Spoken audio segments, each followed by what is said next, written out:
From time to time, we have real estate transactions that involve trusts. Correct. And we should probably walk through what are some of the things that typically come up that, either buyers, sellers, agents, what are we typically working through on these transactions? So with trusts, what we're really looking for is who has the authority to sign on behalf of the trust. The property is owned by the trust. It was put in there maybe by mom and dad or for whatever reason, but it's now owned and titled in the trust. Who gets to sign the deed that transfers the trust? And that's what we're looking for. Who has the authority?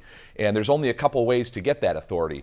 One is to look at the trust agreement. The trust agreement, if it's the original trust agreement, will show who the trustees are, what their authority is, things like that. If the folks that set up the trust are still alive, they can give us authority as to who can sign on the trust. But sometimes the people that set up the trust are gone and we don't know where the trustees are, or we don't have the trust agreement.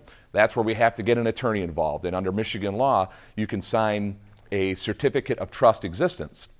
The certificate of trust existence sets forth who the trustees are, what their powers are, and who has the ability to sign. And that's something that we can even record in the Register of Deeds. Yeah, the interesting thing about trust is it's a separate legal entity, but we don't have a line of sight to that. There's no central database or anything to determine how it was created, who set it up, when it was created. So we really have to do an analysis typically to get the records, make sure they're updated, and we're talking about the current powers of authority that you were talking about. That's one of the things, right? Everybody keeps the receipt for their toaster that they bought 10 years ago, but they can't find their trust agreement. Exactly.